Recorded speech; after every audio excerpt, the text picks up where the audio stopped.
Good morning, student. In last period, we have seen nucleophilic substitution reactions of alkyl halide. ज्यामध्ये आपण 3 examples पाहिले होते. Alkyl halide on reaction with NaOH or KOH gives corresponding alcohol. Alkyl halide on reaction with NaOH or KOH gives corresponding alcohol. जर primary halide असेल तर primary alcohol तयार होईल, secondary halide असेल तर सेकंडरी अल्कोहोल तयार होईल आणि टर्शरी हलाइड जर घेतला तर टर्शरी अल्कोहोल तयार होईल. मी तुम्हाला लास्ट पिरियड मध्ये सांगितलं होतं की हे जनरल रिएक्शन ज्यावेळी तुम्ही नोटबुक मध्ये नोट डाऊन करसाल तेव्हा प्रत्येक जनरल रिएक्शन साठी तुम्ही 3 रिएक्शन लिहू शकता for primary, secondary and tertiary halide. किंवा हॅलोजन चेंज करून सुद्धा तुम्ही रिएक्शन्स प्रॅक्टिस करू शकता. सेकंड रिएक्शन आपण पाहिली होती की alkyl halide on reaction with sodium alkoxide gives ether. Third reaction is alkyl halide on reaction with silver carboxylate gives ester. So 3 reaction आपण पाहिलं होतं की अल्किल हलाइड पासून अल्कोहोल कसा तयार करायचा, इथर कसा तयार करायचा आणि इस्टर कसा तयार करायचा. Now today we will see the next reaction. This reaction is for alkyl halide and alcoholic ammonia. So this ammonia is used in excess to react with alkyl halide. So the bond between alkyl group and halogen atom will first break. पहिल्यांदा जो आहे तो alkyl group आणि halogen यांच्यामधला bond break होईल आणि halogen हा living group असल्यामुळे तो सोडून जाईल तिथून आणि त्याच्याऐवजी NH2 तिथे रिप्लेस होईल. म्हणजे इथला एक हायड्रोजन जो आहे तो बाहेर टाकला जाईल. हा हायड्रोजन आणि हॅलोजन हा HX फॉर्म करतील ऍज अ बाय प्रोडक्ट आणि आपल्याला मिळेल तो म्हणजे primary amine that is RNH2. हा तिथे आपल्याला मेन प्रोडक्ट मिळेल. So this reaction involves replacement of NH2 group. Amine group replace केला जाईल. हायड्रोजन जो आहे त्यातला NH3 मधला तो हॅलोजन सोबत सेपरेट केला जाईल. अशा प्रकारे आपण इथे प्रायमरी अमाइन तयार करू शकतो. Now next is alkyl halide.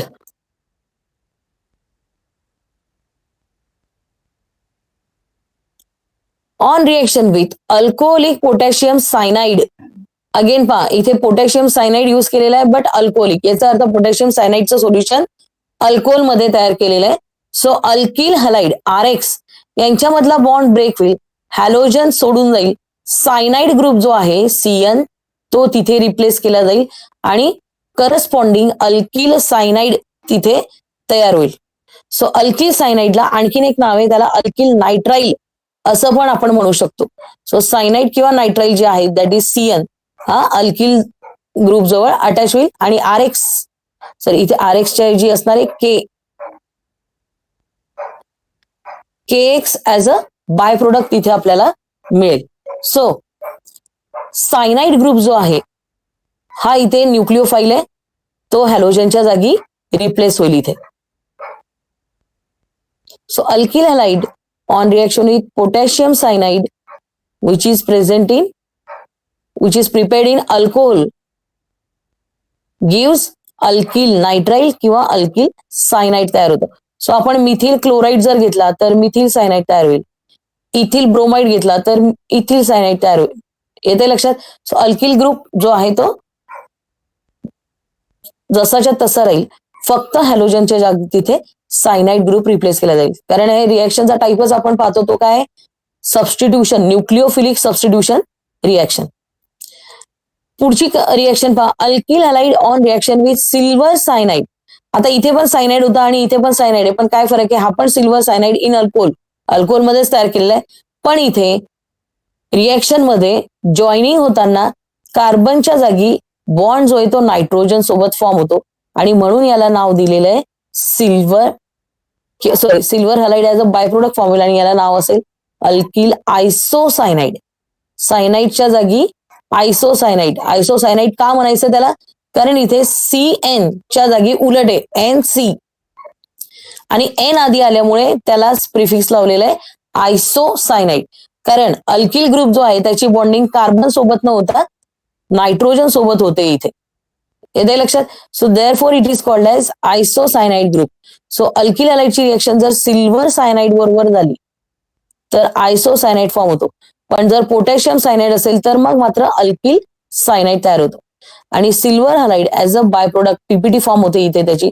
म्हणून ते पीपीटी दाखवण्यासाठी इथे डाऊनवर्ड डायरेक्शन मध्ये ऍरो दाखवलेला आहे.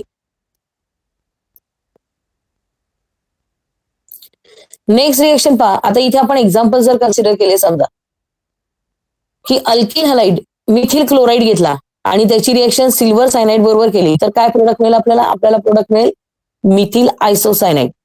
इथिल ब्रोमाइड घेतला तर इथिल आयसोसायनाइड. टर्शरी ब्युटिल क्लोराईड घेतला तर टर्शरी ब्युटिल आयसोसायनाइड. येते लक्षात. आयसोसायनाइड हा वर्ड तिथे कॉमन असेल. सो NC आयसो का? कारण बॉन्डिंग जी ती कार्बनच्या जागी नायट्रोजन सोबत होते म्हणून त्याला आयसोसायनाइड असं म्हटलं जातं. नेक्स्ट रिएक्शन पहा. Alkyl halide on reaction with potassium nitrite KNO2 असा फॉर्म्युला येतो. पण त्याला इथे आपण काय केलेलं आहे, थोडंसं इलॅबरेट केलेलं आहे. पोटॅशियमवर पॉझिटिव्ह चार्ज आहे, ऑक्सिजनवर निगेटिव्ह चार्ज आहे आणि N double bond O. So it will form alkyl nitrite. हा नायट्राइल होता L, इथे L होता, इथे T आहे nitrite. That is RNO2. RON double bond O म्हणजेच RNO2 अल्किल नायट्राइट फॉर्म होईल इथे आणि KX as a by product मिळेल. सो मिथिल क्लोराईड पासून मिथिल नायट्राइट, इथिल क्लोराईड असेल तर इथिल नायट्राइट, आयसोप्रोपिल क्लोराईड असेल तर आयसोप्रोपिल नायट्राइट, याप्रमाणे करस्पॉन्डिंग ग्रुप इथे फॉर्म होतील. नेक्स्ट पाहूया आपण.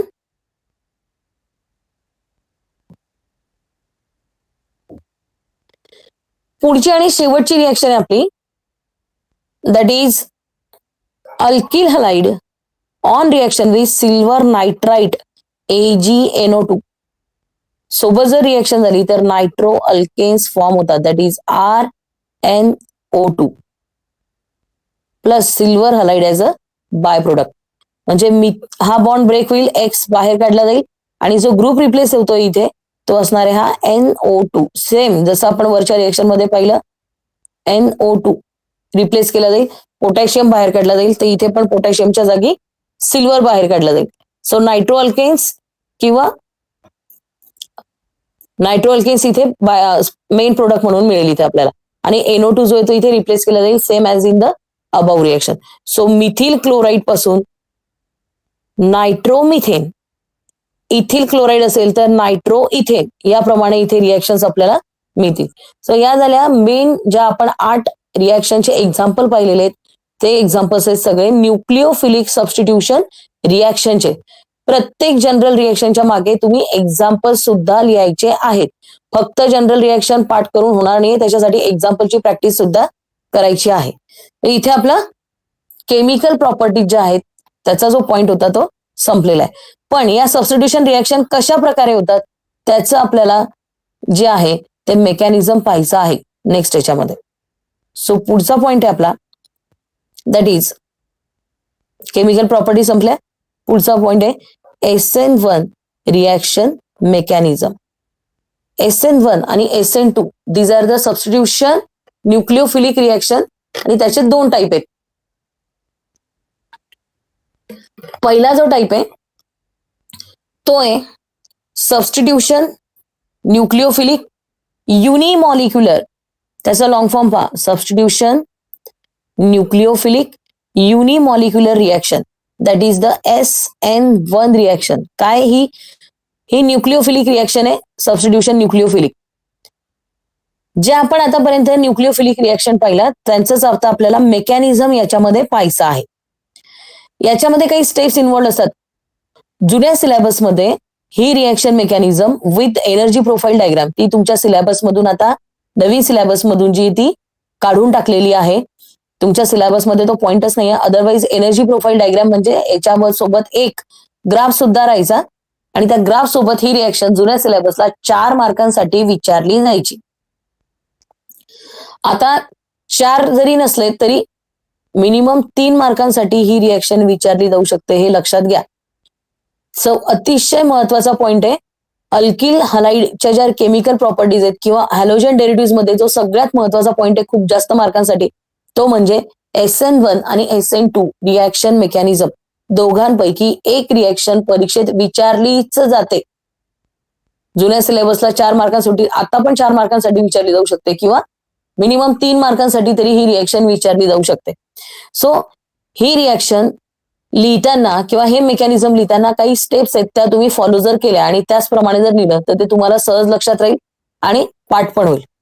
सगळ्यात पहिल्यांदा काय करायचं तर हा SN1 जो आहे त्याला इलॅबरेट करा. S म्हणजे सबस्टिट्यूशन, N म्हणजे न्यूक्लिओफिलिक आणि 1 याचा अर्थ होतो युनी. 1 म्हणजे युनिमॉलिक्युलर. पहिला पॉइंट लिहायचा तो म्हणजे ओव्हरऑल रिॲक्शन काय, कोणती रिॲक्शन आपण याच्या अंडरमध्ये कव्हर करतोय. सो ही रिॲक्शन आहे टर्शरी ब्युटिल ब्रोमाइडची when it is heated with alcoholic KOH or NaOH. Alcoholic potassium hydroxide किंवा सोडियम हायड्रॉक्साईड बरोबर जर टर्शरी ब्युटिल ब्रोमाइडची रिॲक्शन आपण केली, it gives tertiary butyl alcohol. Alcohol form होतोय फायनली ब्रोमाइड पासून अल्कोहोल. म्हणजे सिंपल आपल्याला माहिती आहे की हा जो हॅलोजन आहे तो रिप्लेस होणार आहे हायड्रॉक्सिल ग्रुपने. या टाईपच्या रिॲक्शन आपण आत्ताच पाहिल्या. पहिलीच रिॲक्शन होती केमिकल प्रॉपर्टीज मध्ये. So hi tertiary butyl bromide on reaction with alcoholic KOH किंवा NaOH. सॉरी इथे ऍक्वियस असला पाहिजे होता. KOH किंवा NaOH, it will form corresponding hydroxide that is tertiary butyl alcohol. या रिॲक्शनचं मेकॅनिझम आपल्याला इथे पाहिजे. आता पूर्ण रिॲक्शन पाहण्याच्या आधी ओव्हरऑल रिॲक्शन मध्ये आपल्याला माहिती आहे की हा बॉन्ड ब्रेक होईल आणि त्याच्या जागी हायड्रॉक्सिल ग्रुप जो आहे तो तिथे रिप्लेस केला जाईल आणि bromine as a leaving group बाहेर टाकला जाईल रिॲक्शनच्या. सो पहिली स्टेप आहे ती म्हणजे ओव्हरऑल रिॲक्शन. जी रिॲक्शन आपण एक्सप्लेन करतोय तिचं स्टेटमेंट लिहा आणि त्यानंतर ती रिॲक्शन लिहा सिंपल फॉर्म मध्ये. So tertiary butyl bromide when heated with aqueous KOH or NaOH gives tertiary butyl alcohol. Now next point is its kinetic expression. त्या रिॲक्शनचं कायनेटिक एक्सप्रेशन पण तिथे लिहा. काय कायनेटिक एक्सप्रेशन, तर SN1 ला युनिमॉलिक्युलर रिॲक्शन असं का म्हटलं जातं. SN1 reaction is called as unimolecular reaction. आता युनिमॉलिक्युलर रिॲक्शन का म्हटलं जातं त्याला, तर as the rate of reaction depends only on one thing, that is the substrate concentration, therefore the rate of reaction is equal to K into substrate. Substrate काय आपला इथे tertiary butyl bromide. So substrate concentration वर rate of reaction depend करतो, म्हणून या रिॲक्शनला युनिमॉलिक्युलर reaction असं म्हटलं जातं. म्हणजे याला युनिमॉलिक्युलर का म्हणतात, कारण रेट ऑफ रिॲक्शन फक्त एकाच गोष्टीवर डिपेंड करतो आणि तो म्हणजे सबस्ट्रेट कॉन्सन्ट्रेशन. सबस्ट्रेटचं कॉन्सन्ट्रेशन कसं आहे, सबस्ट्रेटचं स्ट्रक्चर कसं आहे, त्याचं कॉन्सन्ट्रेशन कसं आहे, ही गोष्ट इथं खूप महत्वाची आहे. त्याच गोष्टीवर रिॲक्शनचा रेट अवलंबून आहे, म्हणून याला युनिमॉलिक्युलर रिॲक्शन असं नाव दिलेलं आहे. So rate of reaction is directly proportional to substrate concentration. याला जर आपण पुढे कंटिन्यू केलं तर फायनल आपल्याला मिळेल rate is equal to K into substrate, where K is reaction constant. Now we will see what are the different steps involved in SN1 reaction mechanism. आपला substrate जो आहे तो आहे tertiary butyl bromide. So SN1 reaction जी आहे ही 2 step reaction आहे. पहिली स्टेप जी आहे ती आहे फॉर्मेशन ऑफ कार्बोकटायन. लक्षात घ्या, SN1 1 आहे पण 2 स्टेप रिॲक्शन आहे. या काही लहान लहान गोष्टी ज्या तुम्ही लक्षात ठेवल्या तर तुम्हाला दोघी रिॲक्शन मधला डिफरन्स सांगणं जास्त सोपं जाईल. SN1 1 आहे पण 2 स्टेप मध्ये रिॲक्शन जी ती कम्प्लीट होते. यातली पहिली step he formation of carbocation. So now what is carbocation, cation आणि अनायन हे झालेलं आहे आपल्या 11वी मध्ये. सो कटायन हा ट्रायव्हॅलेंट कार्बन आहे विथ पॉझिटिव्ह चार्ज. ट्रायव्हॅलेंट ज्याची व्हॅलेन्सी 3 ने दाखवतो आपण आणि त्याच्यावर असणारे positive charge. So it is a cation. So पहिल्यांदा जो आहे तो आपला कटायन तयार होईल. पहा इथे टर्शरी ब्युटिल ब्रोमाइडचा फॉर्म्युला दिलेला आहे. तर याच्यामध्ये काय होतं, कार्बन आणि ब्रोमीन यांच्यामधला बॉन्ड जो आहे तो हेट्रोलिटिक पद्धतीने ब्रेक होतो. बॉन्ड ब्रेक झाल्यानंतर कार्बनवर जी इलेक्ट्रॉन पेअर आहे ती ब्रोमीनकडे जाते. कार्बनवर पार्शियल पॉझिटिव्ह चार्ज येतो आणि ब्रोमीनवर पार्शियल निगेटिव्ह चार्ज येतो.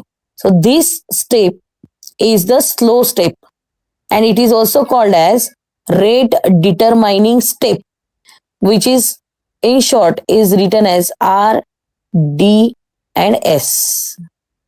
Rate determining step, that is the slow step.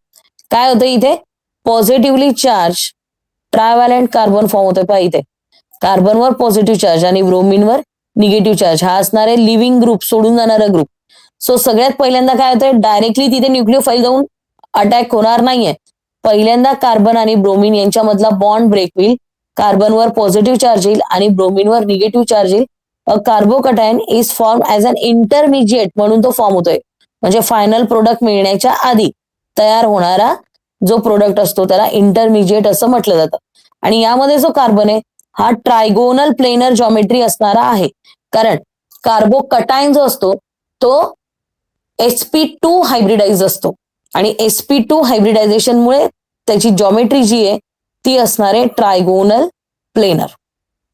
Okay, परत एक वेळ सांगते मी. पहा, कायनेटिक एक्सप्रेशन आधी लिहा रिएक्शनचं की ही रिएक्शन युनिमॉलिक्युलर काय.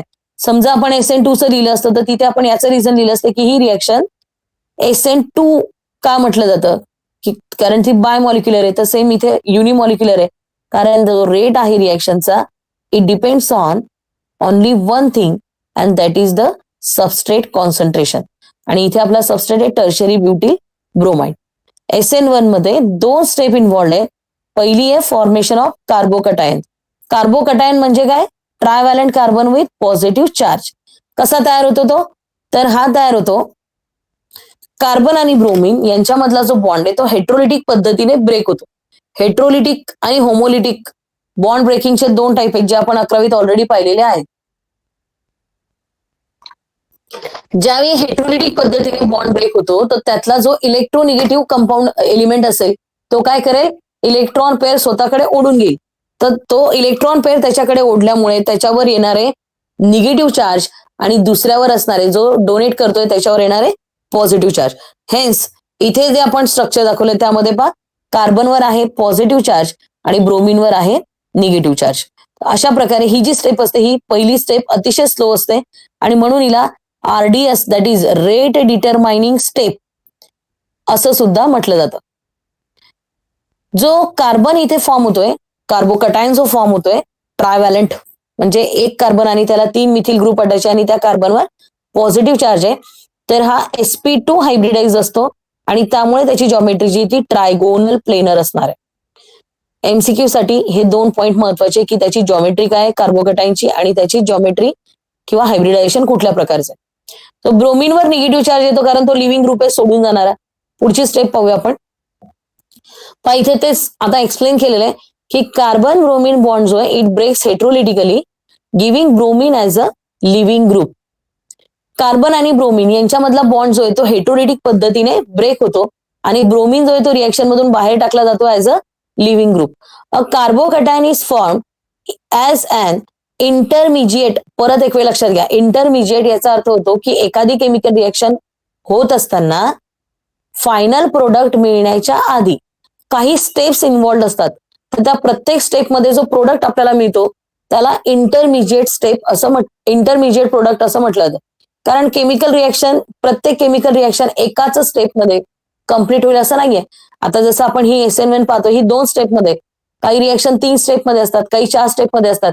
तर फायनल प्रोडक्ट मिळण्याआधी प्रत्येक स्टेपमध्ये जो आपल्याला प्रोडक्ट मिळतोय त्याला आपण इंटरमिजिएट असं म्हटलं जातं, बिफोर द फायनल प्रोडक्ट. तर जो कार्बोकटायन इंटरमिजिएट म्हणून फॉर्म होतो इथे त्याची जॉमेट्री जी आहे ती आहे trigonal planar geometry. This step is very slow and RDS that is the rate determining step and carbon atom is sp2 hybridize. Already आपण हे सगळं तिथे एक्सप्लेन केलंय. इथे फक्त तुम्हाला ते थेरॉटिकली दिलेलं आहे. थेरॉटिकली वाचलं तर ते तुम्हाला जास्त चांगलं लक्षात राहील आणि डायग्राम जी ती काढताना सहजपणे लिहिता येईल. Now we will see the second step. आणि ही सेकंड स्टेप आहे अटॅक ऑफ न्यूक्लिओफाईल. आता कार्बन ब्रोमिन बॉन्ड तर ब्रेक झालेला आहे, पण न्यूक्लिओफाईलचा अटॅक तिथे आता सेकंड स्टेप मध्ये होतो. पहा,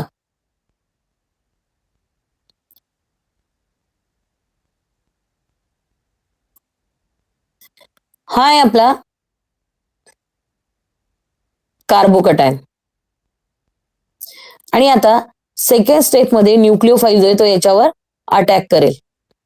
सो न्यूक्लिओफाईल कुठून अटॅक करेल हा पॉइंट पण महत्वाचा आहे. तर न्यूक्लिओफाईल जो आहे तो इथे दोन प्रकारे अटॅक करू शकतो. पहिला पहा, त्याने या साईडने अटॅक केलेला आहे आणि दुसऱ्यामध्ये न्यूक्लिओफाईलने या साईडने अटॅक केलेला आहे. याचाच अर्थ कार्बोकटायनची जॉमेट्री अशा प्रकारे असते की न्यूक्लिओफाईल जो आहे तो त्याच्यावर दोघी साईडने अटॅक करू शकतो.